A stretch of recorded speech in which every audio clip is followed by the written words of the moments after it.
They said it was impossible for a wild Mustang to remember a man, until one stormy night proved everyone wrong. The storm that night was unlike any Ethan Cole had ever seen. Wind screaming, snow swallowing the world whole. He thought he'd die out there, alone in the dark. But when the thunder broke, something moved through the white. A horse, chestnut red and burning against the storm. Years ago, Ethan had saved that same Mustang from death in a canyon. Now, the wild was coming back for him. The wind carried the smell of melting snow and wet pine through the wide canyons of the Wind River Range. Spring had come late that year, and the mountains still held on to winter's chill. Ethan Cole guided his chestnut gelding, Tucker, along a narrow trail that wound above the frozen river below. He had been checking fence lines since dawn, alone, as always, content in the quiet rhythm of hooves against stone. But when the wind shifted, he heard something that made his heart stop.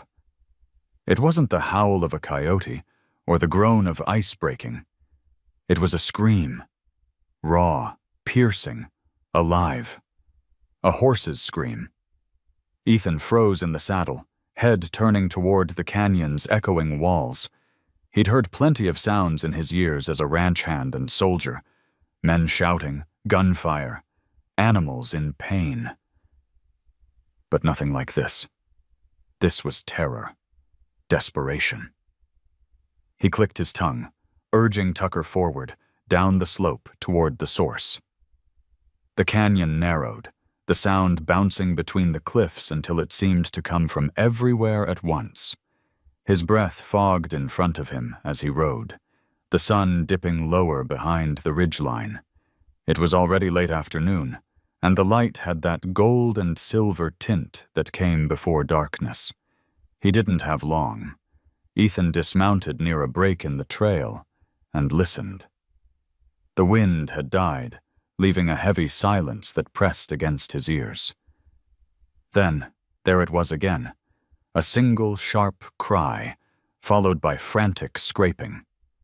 He tied Tucker to a pine tree and stepped forward, boots crunching through the thin crust of snow.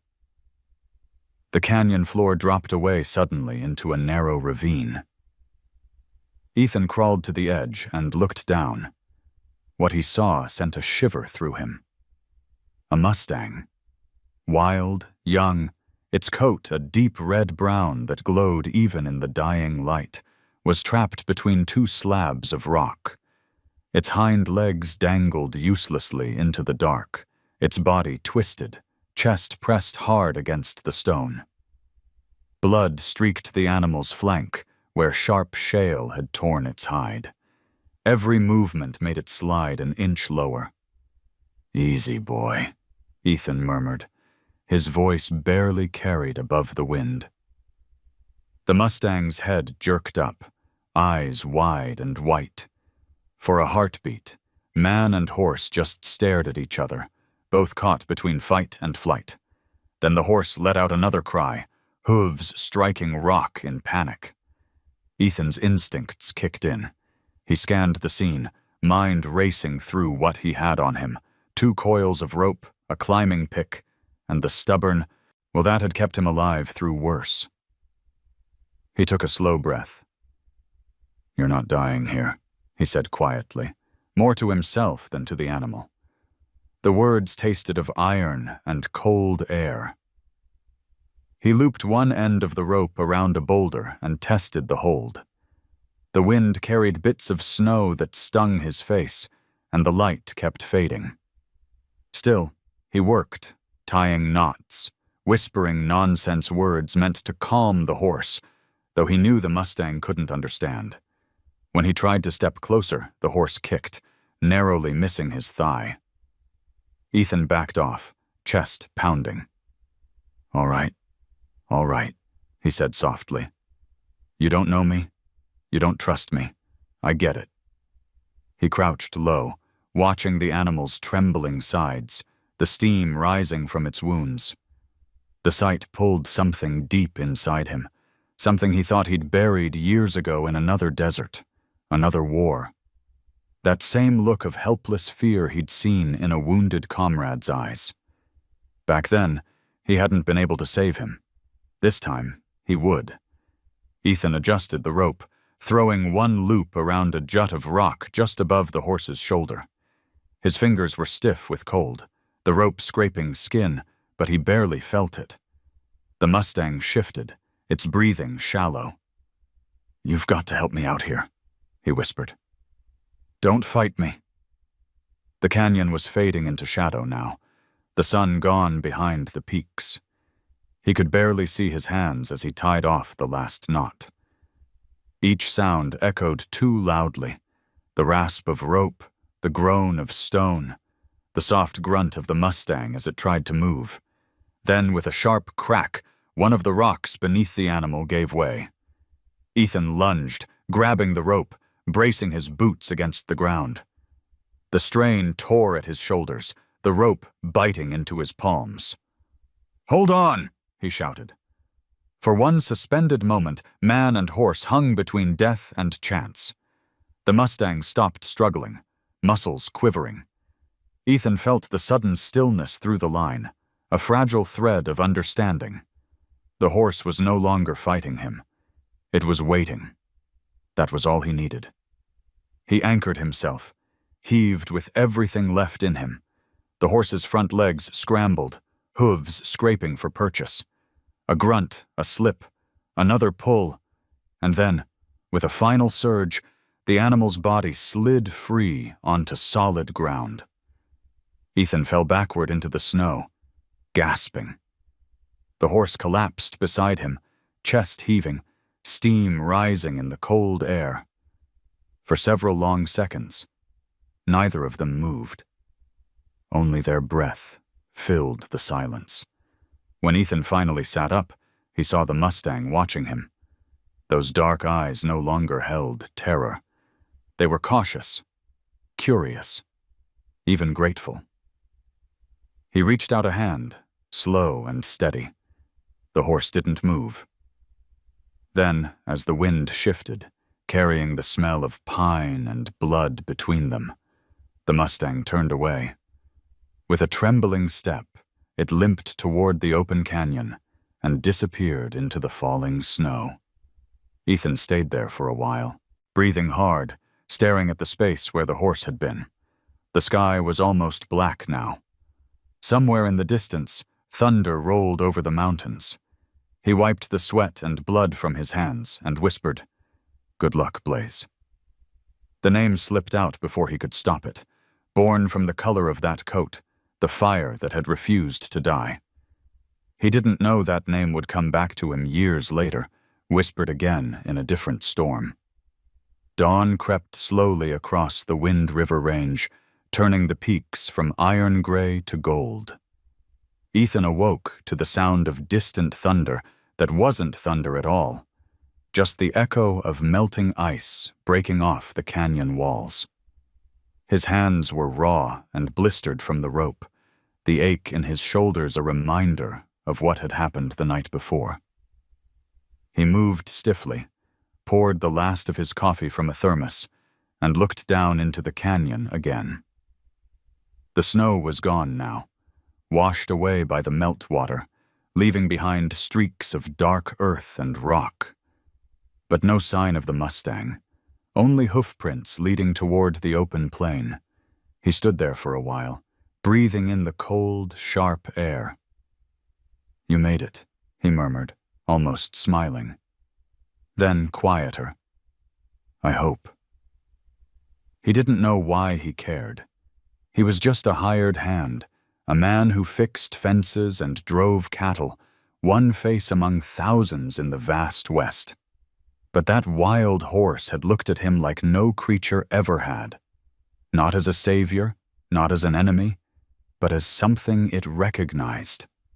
It stirred something in Ethan, an echo of a man he thought he'd lost long ago.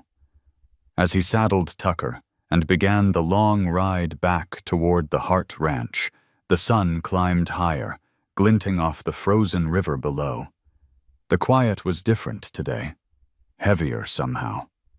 He could still hear the sound of the Mustang's scream if he let his mind wander too long.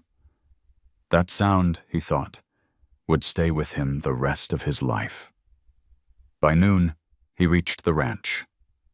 The yard was silent, except for the hum of the windmill turning above the well. Samuel Hart stepped out from the barn, wiping his hands on an oil rag. He was a tall man in his 60s, with the kind of posture that came from decades of hard work. His face was lined, his eyes tired but steady. "You look like hell," Samuel said. Ethan chuckled. "Been worse." "Fence check take all night?" "Found a Mustang in a ravine," Ethan replied, untying the ropes from his saddle. "It was trapped between two rocks. Didn't think it'd live, but somehow it did." Samuel studied him for a moment. "You risked your neck for a wild horse?" Ethan shrugged. "Didn't think about it much, just couldn't walk away." The older man sighed, the kind of sigh that carried more worry than judgment. "You can't save every lost thing out here, Cole. Some of them don't want saving." "I know," Ethan said softly. "But sometimes you have to try anyway." Samuel didn't reply. He just turned and went back inside the barn, muttering something about stubborn men and their ghosts. That night, the wind picked up again, moaning through the rafters of Ethan's cabin. He couldn't sleep. He sat by the wood stove, staring at the flames licking the blackened metal. Every time he closed his eyes, he saw the Mustang's face, those dark eyes, the steam rising from its wounds, the way it had stood before walking away. He thought of the war, the nights when the desert wind carried the smell of smoke and fear, when men cried out for help that never came. He pushed those memories aside and reached for his old radio, letting the static fill the room. Somewhere between the crackling frequencies came a song, soft country, something about forgiveness and time. He let it play until the fire burned down to embers. 2 days later, Ethan rode back to the canyon. He told himself he was checking the fence again, but deep down he knew why he came. The canyon looked different in daylight, less menacing, more fragile. Meltwater ran through the ravine, glinting under the sun. He followed the trail where the Mustang had gone, reading the story written in its hoofprints. They were steady now, confident. The animal had made it through the storm. He found tufts of chestnut hair snagged on a fallen branch, and next to them, a print larger than before. He smiled. "You're tougher than I thought, Blaze," he said. He sat down on a flat rock, the kind warmed by sunlight even in spring, and let his gaze wander across the horizon. For the first time in a long while, he felt something like peace. Out there, beyond the mountains, life continued, wild, unpredictable, free. The Mustang was part of that now. Maybe that was enough. As he rode home, the sky began to darken. A light drizzle fell, turning to sleet by the time he reached the ridge. The world around him blurred into shades of gray and white, and for a fleeting moment he imagined he saw movement in the mist. An outline, a flash of red-brown fur darting between the trees. He stopped, straining to listen, but the sound was gone as quickly as it came. Back at the ranch, Samuel met him at the gate. "You chasing ghosts again?" Ethan smiled faintly. "Maybe." "Then you'd better get some rest. You'll need it when the next storm rolls in." He nodded, tipping his hat. Inside his cabin, he hung his coat and poured a drink. The wind rattled the window pane, carrying with it the faint, distant sound of hooves on stone. Or maybe it was just his memory playing tricks again. He looked toward the canyon one last time before drawing the curtains. Somewhere out there, he thought, a wild horse was learning to run again. He didn't know that the memory of that sound, the rhythm of hooves, the echo of trust, would follow him through the years, through every long winter and empty night, until the day the mountains called him again. Summer came early that year. The meadows of Wind River swayed with tall grass, and the streams that had once carried melting snow now shimmered clear and slow under the Wyoming sun. Ethan rode out most mornings before dawn, checking the far fences, the cattle, the water levels. Routine work. Steady, simple, quiet. It was the kind of life that asked nothing from him except endurance, and he gave it willingly. Yet sometimes, as he looked toward the canyons, he felt the faint echo of hooves where none should be. A month after the rescue, Samuel Hart called him to the main barn. "You've got visitors," the old rancher said, nodding toward two men in BLM uniforms, Bureau of Land Management officers. Their trucks, with Wild Horse Program stenciled on the sides, gleamed with fresh dust. "Morning, sir," one of them said, shaking Ethan's hand. "We're tracking a herd that's been drifting down from the federal range. There's a stallion out there, young, chestnut coat, white blaze on the face, strong, smart, dangerous if cornered. We heard you spotted something like that near the ravine." Ethan hesitated. The description was perfect. "I saw him once," he said carefully. "He was hurt, but he got free." "Then he's lucky," the officer said. "We're rounding them up next week. Gotta thin the numbers. Too many horses, not enough land. Some will be relocated, some adopted." He paused. "Some won't make it." Ethan's jaw tightened. "He belongs out there," he said quietly. "Maybe," the man replied, "but the law doesn't always care about belonging." They tipped their hats and left, their engines fading into the distance. That night, Ethan couldn't shake the thought. The memory of that stallion, of Blaze, felt alive again. The animal had survived cliffs and storms, but not men with pens and rules. He sat outside his cabin long after dark, the wind tugging at his hair, the smell of sagebrush heavy in the air. Somewhere beyond the ridges, wild horses moved under the stars, unaware of what waited for them.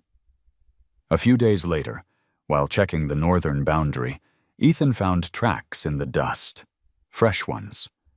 Hooves, smaller prints beside larger ones. A herd. He followed the trail through the juniper trees until he saw them. 7 Mustangs grazing in the sun, manes tangled by wind, and at their head stood Blaze. The stallion lifted his head, ears pricked, nostrils flaring. Even at a distance, Ethan felt that electric recognition, something ancient and wordless that bridged the space between them. He dismounted slowly, letting his reins drop. Blaze didn't run. Ethan took a step forward. "Easy now," he murmured. "I just want to see you." His voice carried softly across the meadow. The stallion's muscles quivered, but he didn't move. For a long moment, they simply regarded each other. Then Blaze pawed the ground once and tossed his head, a shimmer of sunlight catching the white mark between his eyes. It was defiance and memory all at once, as if he was reminding Ethan that he belonged to know. 1. Behind him, the other Mustangs began to drift away, uneasy. Blaze turned with them, but before disappearing into the trees, he glanced back over his shoulder. That single look, brief, sharp, deliberate, lodged in Ethan's chest like a heartbeat. When he returned to the ranch, Samuel was waiting by the corral. You saw them, didn't you? Ethan nodded. He's leading a herd now. Healthy, strong. Then let him be, Samuel said. Nature's got its own balance. Don't meddle. I won't, Ethan answered. But even as he said it, he knew it wasn't true. Because the officers would return.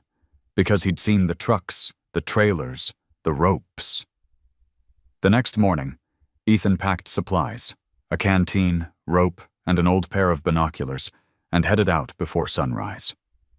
He rode toward the canyon again, the air sharp with dew and diesel fumes from distant ranch machinery. Advertising boards for new real estate developments dotted the road out of town, bright and jarring against the natural quiet. Wyoming mountain estates, land for sale. He read them with a bitter half-smile, the kind that hides anger. Progress had a price, and it was always paid by something wild. By noon, he reached the ridge overlooking the valley. Below, 2 BLM trucks crawled along the dirt road, men unloading portable fencing and corrals. The operation had begun. Ethan's pulse thudded. He turned Tucker toward a side trail, one that wound down into the canyon where Blaze had once been trapped. The ravine was cooler, shaded. He tied his horse to a tree and waited, listening. At first there was only wind. Then came the faint rhythm of hooves, fast, desperate. The herd was being pushed toward the narrowing cliffs. Ethan climbed higher, found a vantage point. Blaze appeared below, driving the mares away from the trucks, fighting to keep them free. Dust and sunlight tangled around him, a wild red blur in the chaos. Men shouted. A rope flew through the air and missed. Another loop caught around Blaze's neck. Ethan's breath caught. No, he whispered. The stallion reared, the rope snapping loose as if some unseen force cut it. He bolted toward the canyon mouth, straight into the shadows where Ethan stood. For a fleeting instant, their eyes met again. Fear and will colliding. Then Blaze vanished into the narrow pass, leading his herd to safety. The men below cursed and scrambled, but the canyon was too steep for their trucks. After a few minutes, the engines faded. Silence returned. Ethan let out the breath he'd been holding.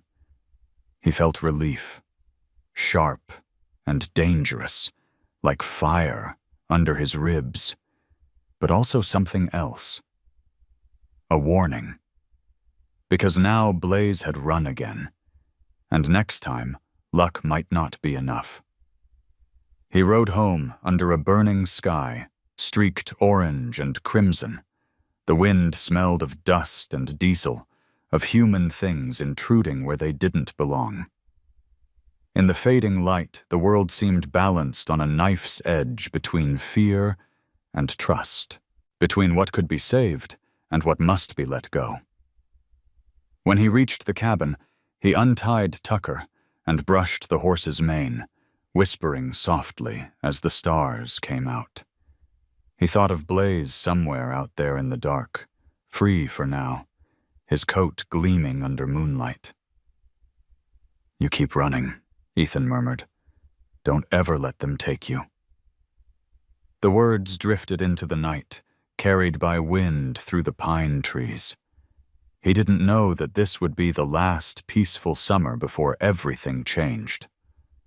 Somewhere far beyond the canyon, thunder rolled again, not the sound of storms, but of destiny circling back. The morning broke heavy with mist, rolling off the ridges like breath from a sleeping giant. The air smelled of rain and iron, and the sound of distant thunder trembled through the ground beneath Ethan's boots. He stood outside the barn, tightening the saddle straps on Tucker, when Samuel Hart appeared, coat pulled tight against the wind. "You heading out again?" Samuel asked, though he already knew the answer. Ethan nodded. "South pasture. Gotta check the flood lines before the storm hits." The older man grunted. "You've been riding too far, Cole. You look for something out there that doesn't want to be found." Ethan smiled faintly. "Maybe I just like the quiet." Samuel didn't smile back. "The quiet has teeth, boy. Don't get bit." An hour later, Ethan was deep in the canyon again, the trail slick from the night's rain. Tucker's hooves clattered against wet stone, sending echoes up the sheer walls. Above him, dark clouds gathered like bruises. He'd been meaning to reinforce the rope crossings along the streambed before the spring runoff grew violent. But as he reached the narrow pass where the canyon split into 2 fingers of rock, he saw movement ahead. Through the curtain of rain, a familiar chestnut form shimmered between the trees. Blaze. The stallion stood on a small rise, water running off his coat, head high and alert. His herd grazed behind him, half hidden by fog. Ethan slowed Tucker to a halt. "Well, I'll be damned," he whispered. Blaze's ears flicked toward him, nostrils flaring. For a long moment, neither moved. Then the horse took a step closer, muscles tense but curious. Ethan's heart hammered. The distance between them was barely 30 feet, close enough to see the white blaze on his forehead gleam like fire, even in the dull light. "You remember me, don't you?" Ethan said softly. "You made it." A crack of thunder split the sky.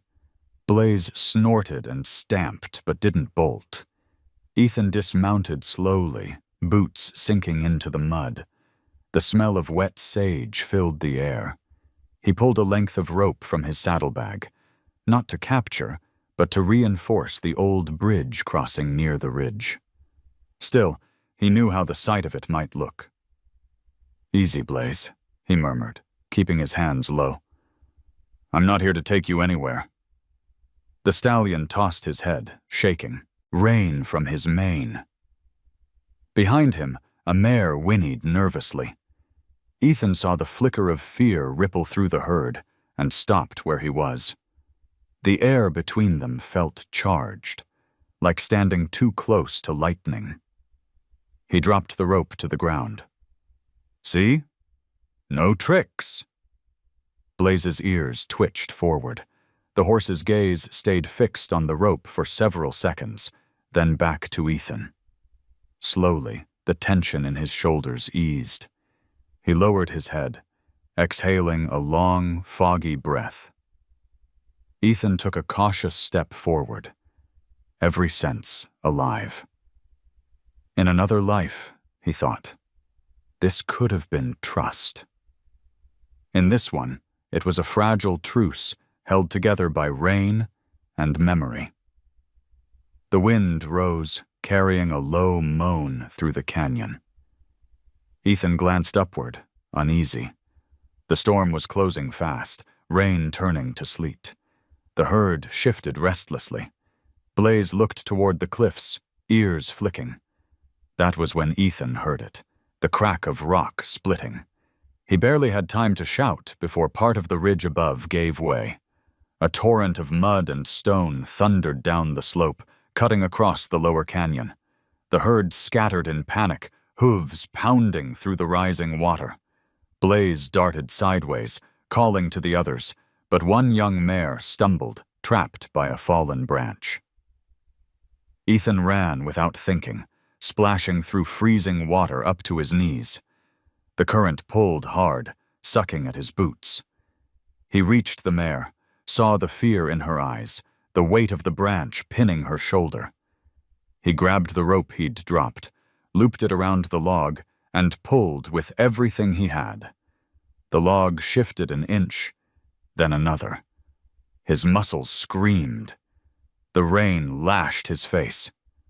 "Come on," he gasped. "Move!" With a final heave, the branch rolled free. The mare scrambled up, bolting toward the herd.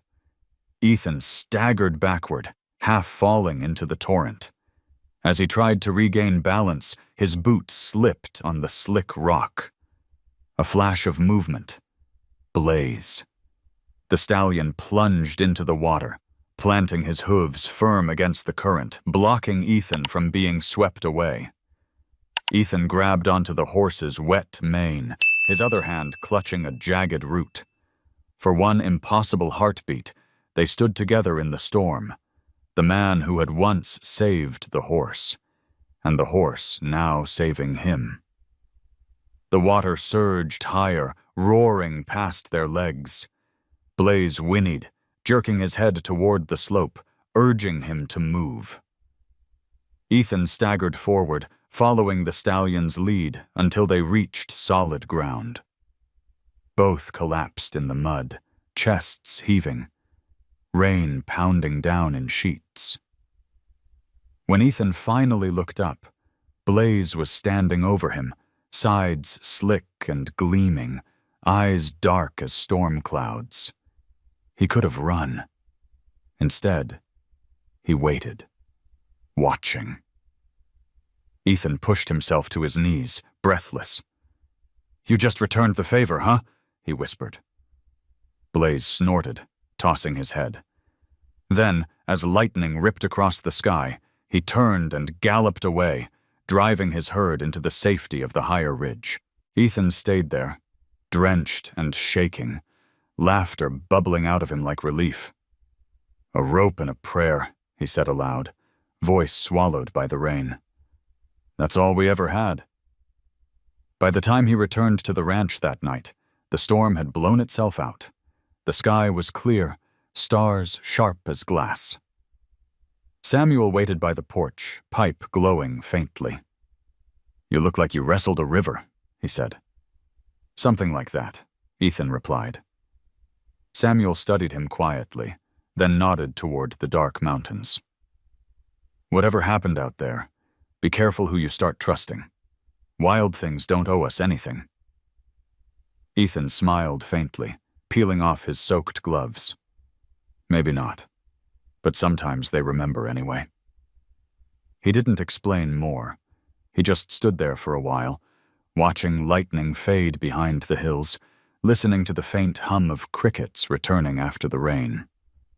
Somewhere far away, a single horse whinnied, the sound carrying across the open plain. Inside his cabin later, Ethan hung the rope to dry beside the stove. The fibers were frayed, stained with mud. He poured himself coffee, stared into the fire, and thought about the way Blaze had stood between him and the flood. It wasn't tameness. It wasn't debt. It was something older, instinct shaped by kindness. He leaned back in his chair, feeling the weight of exhaustion settle in. For the first time in years, his mind was quiet. The world outside still howled, but inside he carried the rhythm of hooves and the echo of rain. He didn't know it yet, but this fragile thread between man and horse, between trust and fear, was just beginning to tighten. Morning sunlight spilled across the Wyoming plains like a promise that never quite reached the ground. The storm had passed, but its memory lingered.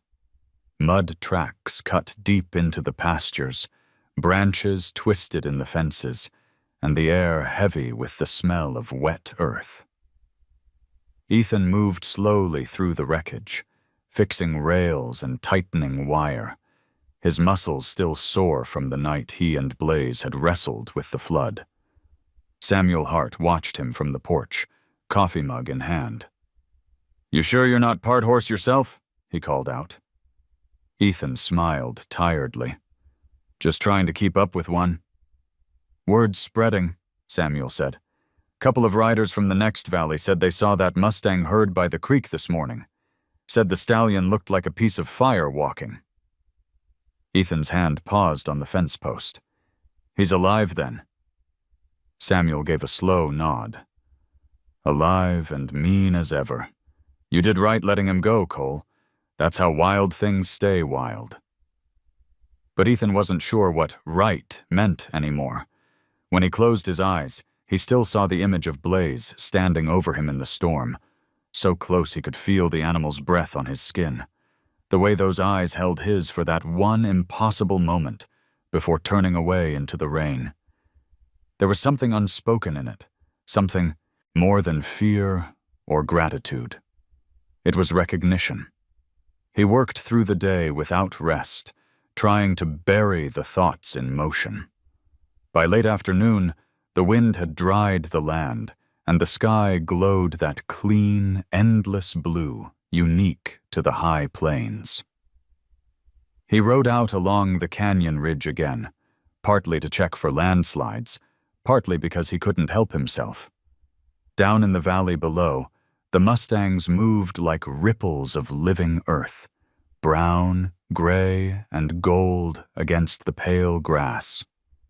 Blaze was there, unmistakable, even from a distance. The white mark on his face flashed as he turned his head. Ethan watched in silence, feeling a strange calm settle over him. He knew better than to call out, but his fingers twitched on the reins. For a brief moment, Blaze lifted his head, ears flicking. Their eyes met across the distance. Then, without hesitation, the stallion turned and led his herd away, vanishing into the maze of hills. Ethan felt the ache of that turn deep in his chest. It wasn't rejection. It was something harder to name, like watching a part of himself walk away because it no longer needed him. He sat there for a long time, the wind tugging at his jacket, until the sun dipped behind the peaks, and the light turned copper and gray. Back at the ranch, Samuel was feeding the dogs. "You find your miracle horse again?" Ethan swung out of the saddle, dust swirling around his boots. "I saw him." Samuel studied him. "And?" He didn't look back. The old man gave a quiet laugh.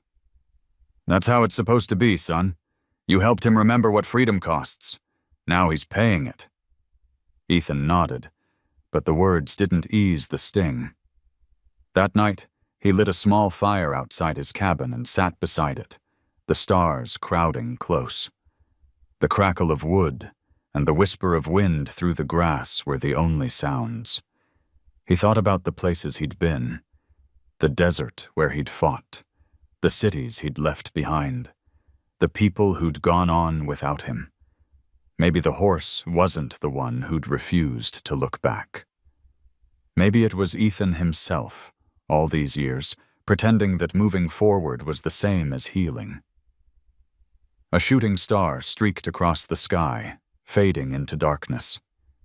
He took a sip of coffee gone cold and smiled faintly. "You're right, old man," he murmured. "Some things aren't meant to be kept." The next morning, Ethan rode north to help repair a neighbor's broken fence. The land there rolled gently toward the foothills, dotted with sagebrush and the faint outlines of bison trails. The air was sweet, with the scent of wild clover. He spent the afternoon driving posts and stringing wire, his body working on autopilot. As he rode back toward home in the late light, something caught his eye, a glint of metal near the ridge. He dismounted to check and found a broken BLM tag, half buried in the dirt. The number was faded, but the meaning was clear. The roundups had started again. He stared at the tag for a long moment, thumb tracing the scratched edges. The thought of Blaze in a corral, surrounded by noise and fear, twisted something deep inside him. He pocketed the tag and mounted up, turning Tucker toward the horizon. The mountains loomed dark against the fading sun, and a cold wind slid down from their peaks. "You stay away from men this time," he said quietly, as if Blaze could hear him. "Don't let them break you." When he reached the ranch, Samuel was waiting on the porch again. The old man's expression was unreadable. "There's a storm moving in," he said. Looks like another bad one. Ethan tied his horse and glanced west.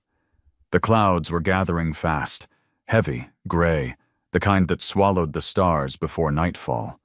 He thought of the Mustangs out there, of the endless wind and open country, and felt an ache that wasn't quite fear, but close. Inside, he packed a few supplies: water, rope, flashlight, a small radio. He didn't know why, but he felt restless, like the world was shifting beneath his feet. Outside, the wind had begun to howl, rattling the windows. He stood by the doorway, looking out into the growing darkness. The first drops of rain struck the porch roof, soft but insistent. He thought of those dark eyes, wild, unbroken, and honest, the eyes that hadn't looked back. Ethan whispered into the storm, "Run far, Blaze. Run fast." The thunder answered him with a low growl, rolling over the hills. Somewhere beyond the canyon, lightning flashed, illuminating the land in quick, harsh bursts. The rain came harder, and soon the night swallowed everything. He didn't know it yet, but that would be the last time he saw the stallion for years. The night the wind took his words and carried them into a future neither of them could see. Winters came and went, like the turning of an old clock, slow and unkind. 5 years had passed since that night of thunder and rain, and the land had changed as quietly as a man's face changes with age. The once green meadows around the Wind River Range had grown sparse. Dry summers and hard winters had carved their own scars into the soil.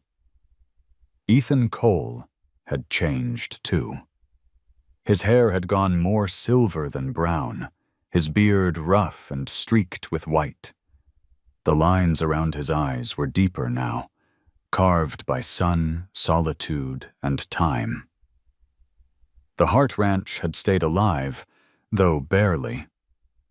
Samuel's sons had moved away to the city, leaving only him and Ethan to tend to the cattle and mend what was left. Every morning began the same: the hiss of the percolator, the low creak of the barn door, the hum of the wind through the pines. It was a life of repetition, of motion without destination. Ethan had come to accept that, the slow rhythm of a man who had already lost too much and expected little more than quiet. Sometimes, though, when he rode the ridge at dawn, he would pause and listen to the open silence. And sometimes, if the wind hit just right, he swore he heard hooves echoing far away. He'd tell himself it was just the cattle or his mind playing tricks, but the sound would stir something deep, an ache that had never quite gone away. One late afternoon in early January, Samuel called from the porch. "Got a letter for you, Cole?" Ethan wiped his hands on his jacket and took the envelope. It was from the Veterans Affairs office in Cheyenne. A routine update, nothing more. Still, he sat on the porch steps, looking at the return address longer than he read the letter itself. It reminded him of things he didn't talk about: the desert, the gunfire, the faces of men he couldn't save. He folded the letter back into its envelope, tucked it into his coat, and stared out at the snow beginning to fall. "Storm coming," Samuel said beside him. "Always is," Ethan replied with a tired smile. That night, the wind rose, moaning through the chimney. Ethan sat by the fire, turning his old rope in his hands. It was the same rope from that long-ago rescue, its fibers worn and faded, but still strong. He'd kept it, not for sentiment, but as proof of something. Proof that one act of courage could still matter in a world that often forgot kindness. When the snow piled too deep to ride, Ethan spent his days mending tack and his nights writing short notes in a leather journal, half thoughts, half prayers. He never mentioned Blaze by name, but his words carried the memory. There's something out there that remembers me, even if the rest of the world doesn't. By spring, Samuel's health began to fade. The old man coughed more, slept longer, and stopped pretending he could still swing a hammer. Ethan picked up the slack, taking on twice the work without complaint. "You'll kill yourself trying to do both our jobs," Samuel wheezed one evening as Ethan stacked hay in the loft. "Somebody's got to keep the place breathing," Ethan said. Samuel chuckled. "It's the land that keeps us breathing, son. We just borrow the air." When Samuel passed quietly the next winter, Ethan buried him under the cottonwoods by the creek, where the grass turned gold every summer. He built a small wooden cross, nothing fancy. The funeral was small, just a few hands from neighboring ranches and a preacher who'd known Samuel back when the roads were still dirt. Afterward, Ethan sat alone by the grave, his hat in his lap. Snow began to fall again, fine and slow, like ash from a fading fire. "You were right, old man," he said softly. "The land does keep breathing." He stayed there until the snow covered the cross, until night pressed down, and the first stars appeared. Years blurred together after that. The ranch became quieter, the herds smaller. Ethan didn't mind. He'd never been good with crowds anyway. There was peace in the isolation, a peace that sometimes bordered on loneliness, but never quite fell into it. He repaired fences, kept the generator running, and let the seasons decide who he was. Occasionally, riders passing through would stop for water or coffee. They'd talk about markets, droughts, the price of feed. One spring, a young wrangler mentioned the Mustangs up near the northern ridge. "Big chestnut stallion leading them," he said. "Looks like something carved out of fire." Ethan said nothing, just nodded, though his chest tightened. That night, he took the long way home through the foothills. When the moon rose, he stopped by a clearing that overlooked the plain.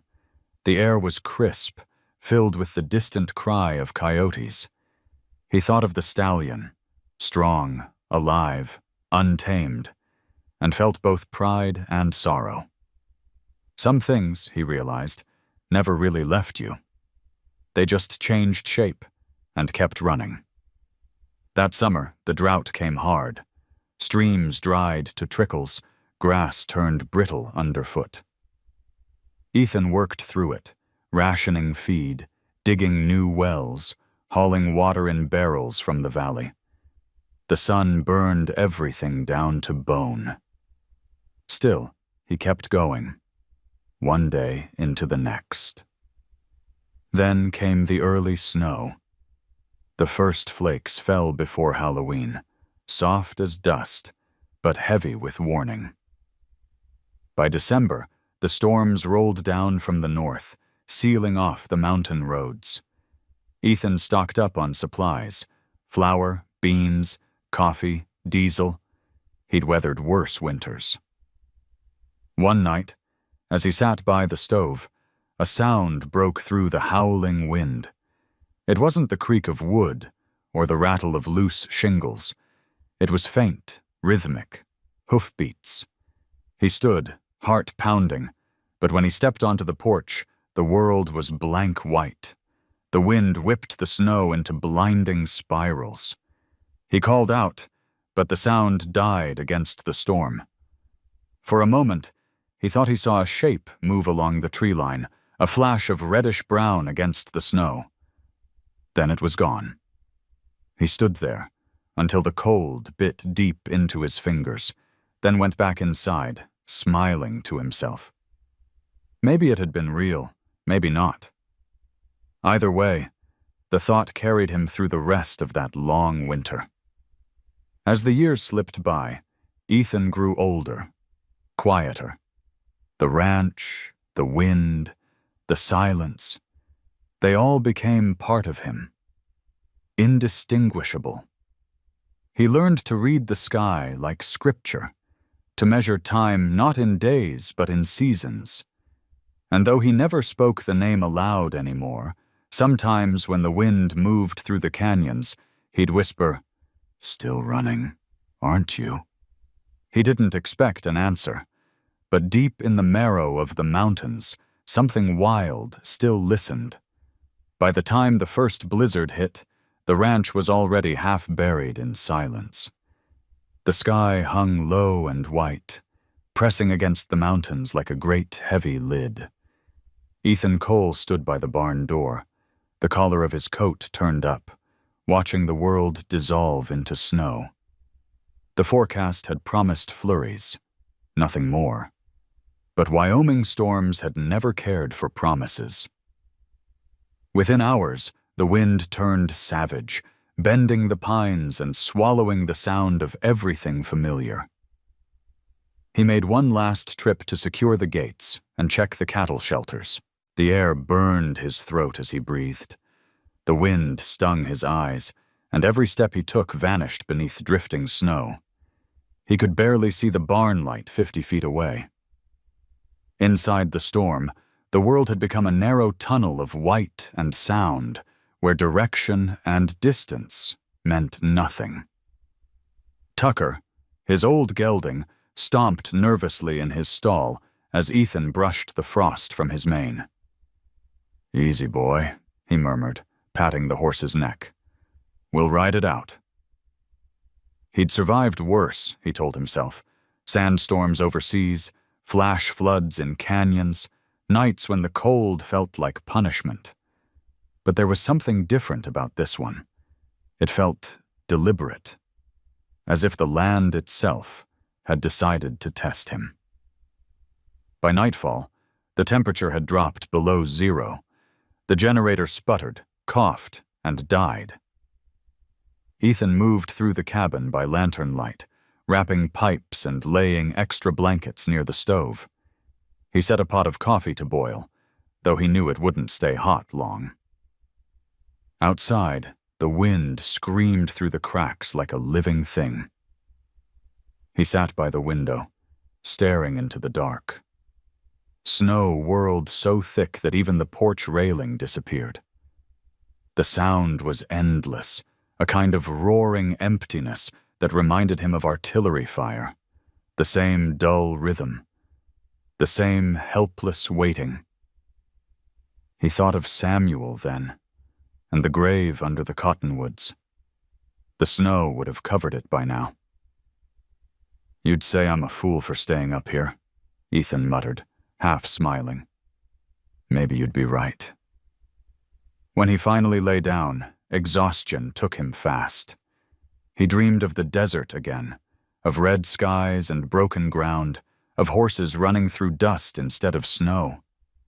But somewhere in that dream came another sound. A distant, rhythmic pounding, not war, not thunder, hooves. He woke with a start, heart racing, but the noise was gone. Only wind. Morning came, or what passed for it, a gray blur that barely separated night from day. He checked the temperature. -22. The radio was dead. The storm hadn't moved. It had settled in like a guest with no intention of leaving. The cattle would be trapped if he didn't clear the drift along the lower corral. He bundled in layers, grabbed his shovel, and stepped into the white world. Snow reached his thighs in places. He fought for every step, his breath freezing in his beard. The corral fence had vanished, just ridges of ice and buried rails. He worked for hours, muscles burning, until the light began to dim again. The wind cut through his coat like knives. That was when he heard it, a sharp crack behind him. He turned just in time to see the roof beam of the small feed shed buckle under the weight of ice. The collapse came fast, a rush of snow and wood. He tried to jump clear, but the edge of the falling beam caught his leg. Pain exploded through him. For a long moment, he couldn't breathe. The world narrowed to white and silence. Then, slowly, sound returned, the moan of the wind, the sea creak of the broken shed, his own ragged breaths. He tried to move, but his leg refused. Panic came next. Not loud, just cold and certain. He was miles from the cabin, half buried in snow, the light fading. He pulled himself free, inch by inch, gritting his teeth. When he finally got loose, he tried to stand and fell again. The pain told him enough. The leg wasn't broken, but close. He could crawl, maybe. He looked toward the cabin, though there was nothing to see, just the endless white. "Get up," he told himself aloud, his voice swallowed by wind. "You've got to get up." He managed a few yards before his strength gave out. He rolled onto his back, staring up into the storm. Snowflakes swirled above him, countless and slow. He thought of Blaze, of the way the horse had faced the river years ago, muscles trembling but unyielding. "Guess it's my turn now," he muttered, forcing a laugh that turned into a cough. He crawled again, dragging his body through the snow. Every few minutes he stopped, breathing hard, the cold creeping deeper into his bones. The cabin couldn't be far, he told himself, just a little farther. But the storm made everything endless. When he finally saw the dark outline of the barn through the snow, relief hit so suddenly it made him dizzy. He reached for the latch, stumbled inside, and slammed the door behind him. The wind roared against the walls. Inside, it was still dark but warmer, the air filled with the familiar scent of hay and horses. Tucker nickered softly, moving in his stall. "Hey, old friend," Ethan whispered, leaning against the post. His hands shook as he rubbed the horse's muzzle. "Looks like we're snowed in for good." He wrapped himself in a blanket and huddled beside Tucker for warmth. The storm howled on, hour after hour, as if determined to erase every living thing beyond these walls.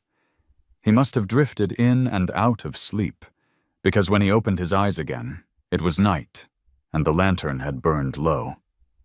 Through the gaps in the boards, the snow outside glowed faintly blue under the moonlight. Ethan reached for the rope hanging by the stall. His old rope, the one he'd kept all these years, and wound it around his wrist, a habit born from memory. "You and me again," he murmured to no one. "A rope and a prayer." Then he heard something else. Faint beneath the storm, a sound that didn't belong. A long, low whinny, distant but clear. His breath caught. It came again, closer this time, deep and powerful, rolling through the night like an answer to a question he hadn't dared to ask in years. He pushed himself upright, heart pounding. "No," he whispered. "It can't be." But it was. Another call echoed from beyond the barn. Wild, unmistakable. The same voice that had once cried for help in a canyon long ago. Blaze. Ethan stumbled toward the door, fumbling with the latch. The wind hit him full in the face when he opened it, sharp as blades, but he didn't care. He stepped into the snow, peering into the white chaos. For a heartbeat, lightning flared behind the clouds, and in that flash, he saw it. The silhouette of a chestnut stallion standing on the ridge, mane whipping in the wind, eyes glowing like embers. Ethan stood motionless, tears freezing on his lashes. The storm howled around him, but inside that moment, there was silence, pure and endless. The horse lifted its head, let out one last call, and vanished into the snow. Ethan whispered, "You found me." Then the darkness closed in again. The wind finally broke sometime after midnight. It didn't stop. It just changed its tone, from rage to exhaustion. When dawn crept over the Wind River Range, the storm had left behind a world reshaped, fences gone, drifts piled to the roofs, the air thick with the muffled quiet that follows chaos. Ethan Cole woke in the barn, stiff and half-frozen, Tucker's warm breath ghosting against his shoulder. His leg throbbed from where the beam had struck him. But he was alive. That counted for something. He rose slowly, testing his weight. Pain flared sharp and bright. The barn was colder than death. The lantern had burned out hours ago. He limped to the window, wiped frost from the glass, and looked out. The land was unrecognizable, a sea of white hills and broken trees. Then came the sound, faint but real, a low, steady rhythm, hooves on ice. Ethan froze. The sound grew louder, deliberate, closer. Tucker pricked his ears, nostrils flaring. Ethan's breath caught as a shadow moved beyond the drifting snow. At first it looked like part of the storm itself, a trick of light. But then the figure solidified. A stallion. Chestnut red, mane tangled with frost, eyes dark and knowing. Blaze. He stood just beyond the fence line, steam curling from his nostrils.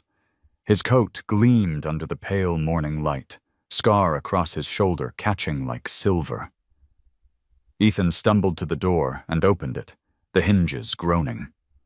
The cold bit deep, cutting through his clothes. He stepped out, heart hammering. "Blaze?" His voice cracked, lost in the empty air. The horse snorted, pawed the snow, and took a step closer. Behind him, faint shapes moved. Other horses, a small band gathered at the edge of the clearing. The Mustangs. They were alive, moving restlessly, keeping their distance but watching. Blaze stood ahead of them, silent and proud, like a guardian sent by the storm. Ethan couldn't believe it. "You found me," he whispered. The stallion tilted his head, the way horses do when they're listening. Then, as if sensing Ethan's weakness, Blaze came closer, slow and cautious, hooves crunching through the snow. The wind caught his mane, lifting it like flame. Ethan felt tears sting his eyes. "You shouldn't be here," he said, voice trembling. "It's too cold, too dangerous." But Blaze didn't turn away. Instead, he lowered his head until his breath touched Ethan's face. Warm, steady, alive. That single moment broke something inside the man. He reached out with shaking hands, resting them against the stallion's neck. The warmth seeped through his gloves like sunlight through snow. "After all this time," he murmured, "you remembered." The wind shifted again, carrying the faint sound of distant engines, ranch trucks maybe, or rescue teams searching after the storm. Ethan looked toward the horizon, then back to Blaze. "You came before they did," he said softly. "You always do." Blaze tossed his head, ears flicking toward the sound. Then he stepped back, calling out to his herd with a deep, resonant neigh that echoed through the frozen valley. The others answered, stamping and whinnying. For a few seconds, the world filled with their voices, wild, defiant, alive. Ethan smiled through his tears. "Go on," he said. "You don't belong here anymore." The stallion hesitated, muscles rippling under his winter coat. Then, with a final look, something between recognition and farewell, Blaze turned and galloped toward the ridge. His herd followed, their hooves breaking the crusted snow into clouds of glittering white. Within moments, they disappeared into the pale horizon, swallowed by sunlight.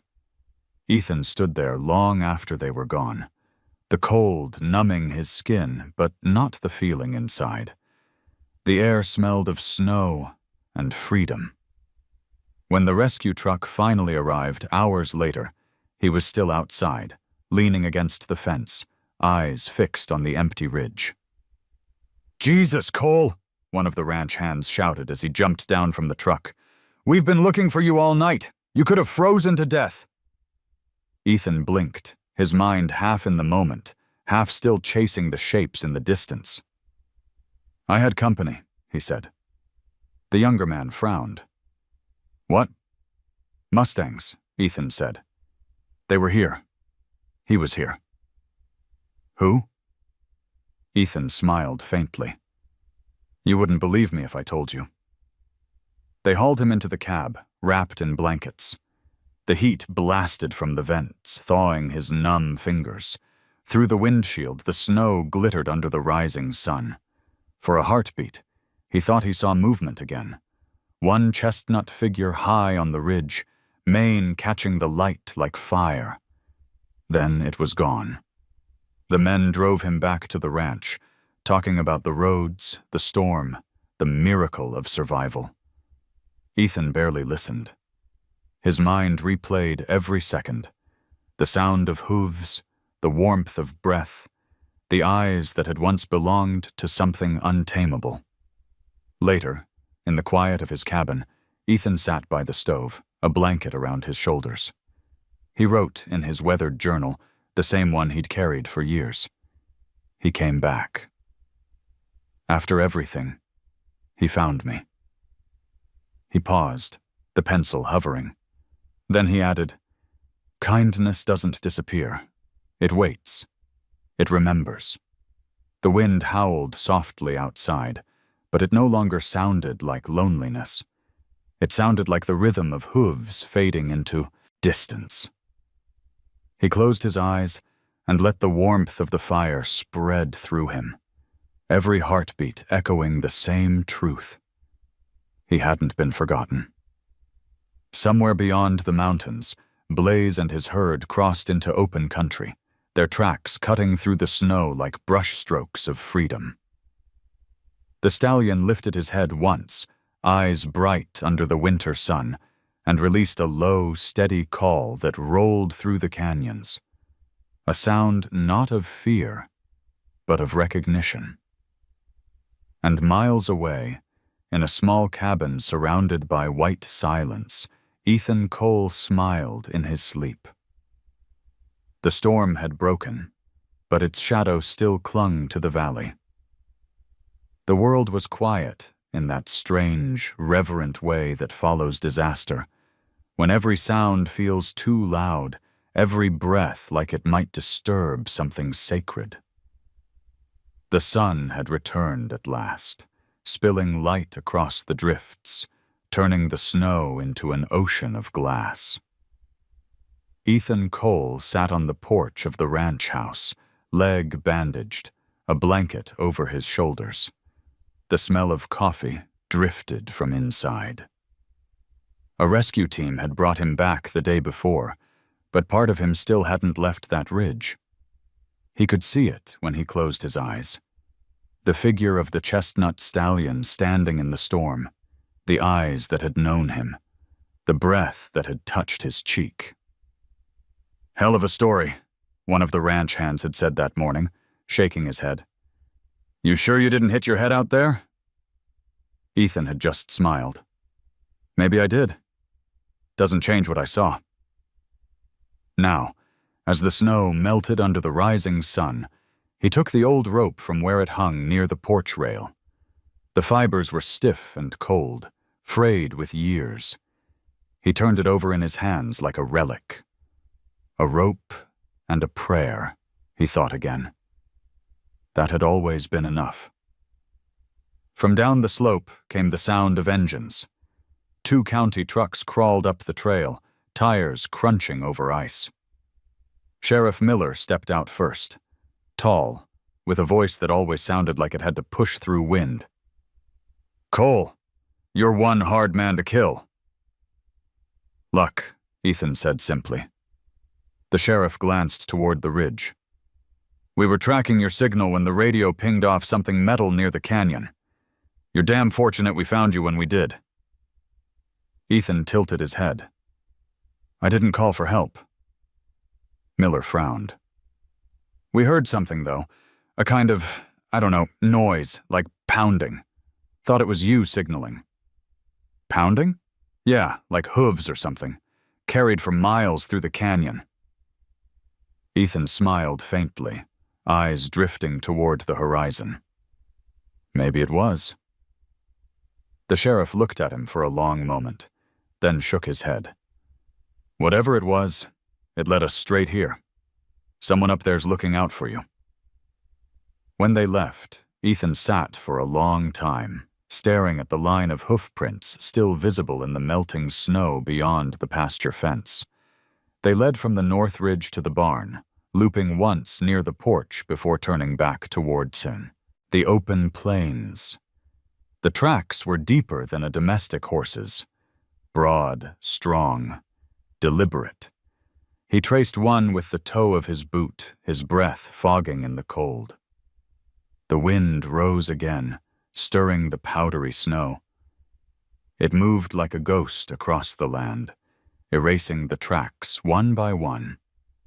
Later that afternoon, he borrowed one of the trucks and drove out toward the canyon road.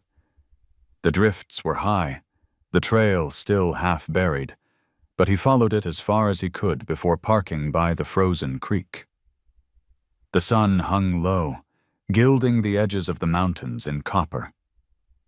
He stepped out carefully, his injured leg protesting, and walked until the truck disappeared behind a curve.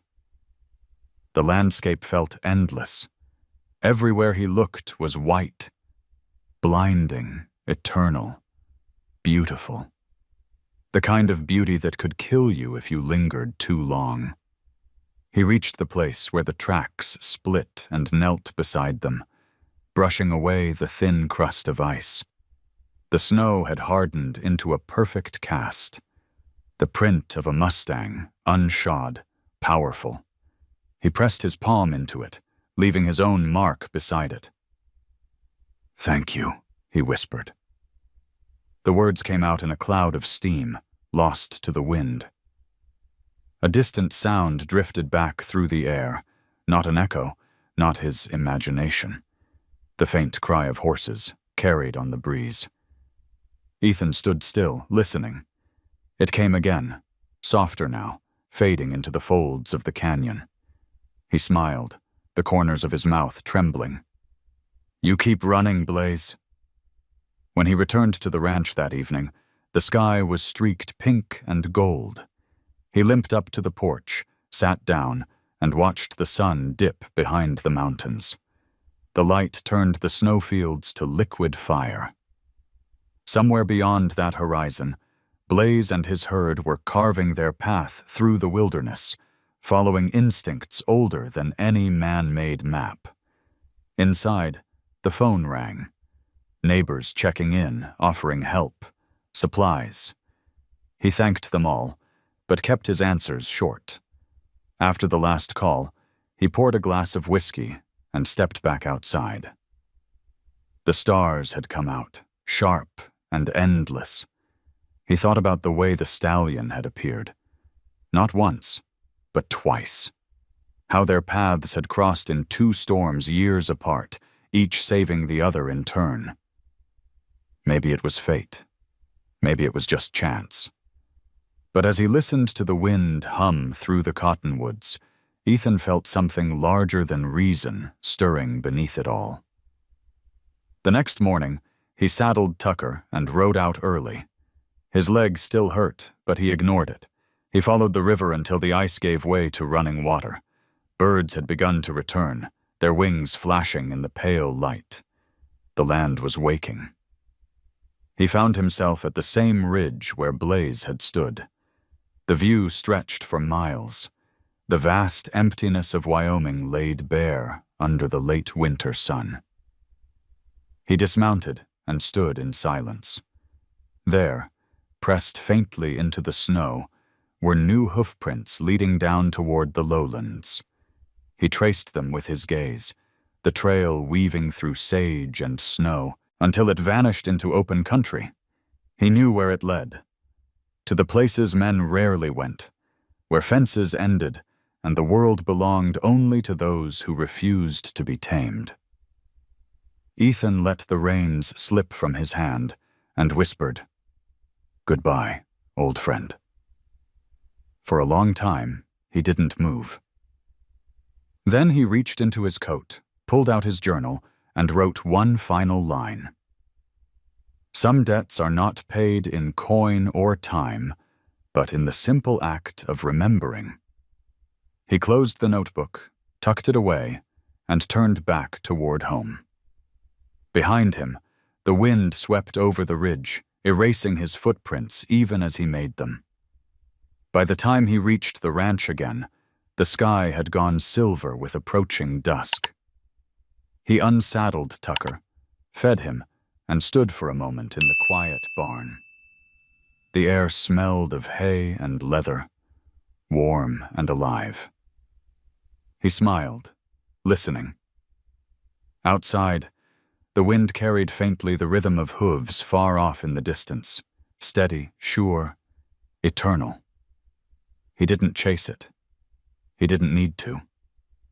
He simply whispered into the fading light, "Run free." And somewhere beyond the white horizon, a chestnut stallion lifted his head to the wind, as if answering. Spring arrived like an apology. The snow melted in slow surrender, revealing patches of brown grass and stones that glittered under the weak sunlight. The rivers swelled, carrying pieces of ice down toward the lowlands. On the Hart Ranch, fences emerged again, half buried and twisted, survivors of winter's siege. Ethan Cole moved through the thaw, as if waking from a long sleep. Each day was quieter now. The rescue crews had left weeks ago, the roads were open again, and the small town of Dubois had already turned the blizzard into a story they'd tell for years. But for Ethan, it wasn't the storm he remembered. It was the silence afterward, the look in the stallion's eyes, and the tracks that had vanished with the morning sun. He spent the days repairing what the storm had taken. The generator hummed again, water flowed through the pipes, and the cattle returned to their grazing grounds. Life resumed its rhythm, though something inside him had shifted permanently, like a stone turned by the river. In the evenings, he'd sit on the porch, the same blanket over his shoulders, and watch the horizon fade from gold to violet. The wind had softened since the winter, less cruel now, almost kind. Sometimes, when it brushed past the house, it carried with it a sound he couldn't quite name. A low, distant rhythm, half memory, half dream. He didn't talk about Blaze to anyone. Not because he doubted what had happened, but because it belonged to no one else. Some stories were too honest to be told aloud. They were meant to be carried, quiet, and unbroken, like the breath between heartbeats. One morning, Ethan saddled Tucker and rode west toward the high meadows. The air smelled of wet earth and pine sap, and the world shimmered with new color. He rode until the land opened into a wide plain where the grass moved like waves. There, he stopped and listened. At first there was nothing. Then, faintly, the wind shifted, and from somewhere beyond the ridgeline came the soft, unmistakable sound of running hooves. He couldn't see them, but he felt them. The pulse of the earth, the tremor beneath his boots, the echo of something wild and alive. He closed his eyes. "Still running," he whispered. "Good." When he returned to the ranch, a letter was waiting for him in the mailbox. It was from a local wildlife photographer, someone who'd been documenting the Mustang herds near the borderlands. The note was short. "Saw your horse again. The chestnut with the white blaze. Hard to mistake. He's leading a herd now, strong and beautiful. Thought you'd want to know." Beneath the words was a single photograph. It showed the herd moving through a valley of sage and dust, sunlight pouring down like fire. Blaze was at the front, mane flying, eyes locked on the horizon. In the background, faint but visible, the outline of a weathered fence, the last mark of civilization before the wild took over. Ethan stared at the picture for a long time. He felt the same warmth spread through him that he'd felt in the storm when Blaze had stood beside him. Not pride, not ownership, just connection. Proof that the bond they'd shared had outlasted everything that sought to end it. He placed the photo inside his journal, between 2 pages filled with years of notes, and closed it gently. Then he went outside, where the afternoon sun painted everything gold. He stood by the old cottonwoods, listening to the creek that ran behind them, swollen now with melted snow. "Guess you're still out there," he said softly. "And I'm still here. That's enough." The breeze picked up, carrying the scent of sagebrush and rain. It moved through the trees, through the barn, through the valley, until the whole land seemed to breathe. And in that breath, Ethan heard it again, the low, powerful call of a Mustang stallion rolling across the distance. It wasn't loud. It didn't need to be. It was the kind of sound that lived in the marrow, that lingered long after it faded. That night, under a full moon, Ethan sat outside with his coffee and watched the world settle into silver.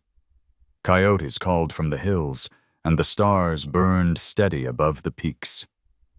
Somewhere far off, a horse neighed once, sharp and clear, and he felt something deep inside him respond.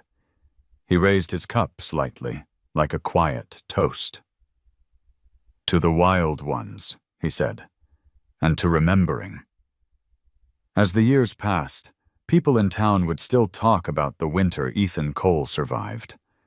Some said he'd gone half mad up there, that the loneliness had made him imagine the horse. Others swore they'd seen a chestnut stallion on the ridges every spring since, the ghost of the blizzard, watching over the rancher who had once saved him. Ethan never corrected them. He just smiled, said little, and kept living the way he always had, close to the land. Patient, listening. On the last morning of his life, many years later, a young hand found him sitting on the porch, coffee mug resting beside him, eyes fixed on the horizon. He looked peaceful, as though he'd simply drifted off mid-thought.